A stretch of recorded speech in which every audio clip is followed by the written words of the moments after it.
কংগ্রেস আমলে ১২ মাসের বদলে ১০ মাস চাল পেত আমজনতা। এই মন্তব্য খাদ্য ও সরবরাহ মন্ত্রী কৌশিক রায়ের। রেশন ব্যবস্থা প্রসঙ্গে মন্ত্রী কৌশিক রায় বলেন, লক্ষ লক্ষ ভুয়ো রেশন কার্ড ছিল, সেই ৬০ লক্ষ ভুয়ো রেশন কার্ড বাতিল করা হয়েছে।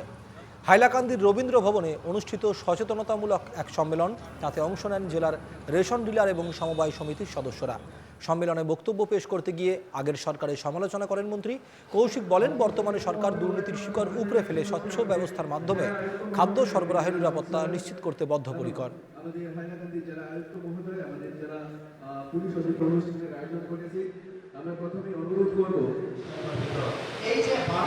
আজকে আমরা এখানে আসাম সরকারের যে অভিলাষী যোজনা, সুলভ মূল্যে রাজ সাহায্যযুক্ত যে চিনি, লবণ এবং মসুরি ডাল, সেইটা বিতরণের কীভাবে বন্টন করা হবে, বিক্রি করা হবে, সেই উদ্দেশ্যে আজকে ন্যায্য মূল্যের দোকান এবং সমবায় সমিতির সঙ্গে আমরা আলাপ আলোচনার জন্য আমরা করেছি। আমি গত জুন মাস থেকে এটার পরিকল্পনা নিয়ে শুরু করেছি যে প্রত্যেক জেলায় জেলায় গিয়ে আসামের যে ৩৪,০০০ রেশন দোকান আছে তাদের সঙ্গে আলাপ আলোচনা করে যাতে আমরা যোজনাটাকে সুন্দরভাবে লঞ্চ করতে পারি। সরকার এই বিভাগকে সুন্দর করার জন্য মাননীয় মুখ্যমন্ত্রী ডক্টর হিমন্ত বিশ্ব শর্মা মহাশয়ের নেতৃত্বে অনেকগুলো পরিকল্পনা নিয়ে আমরা কাজ শুরু করেছি।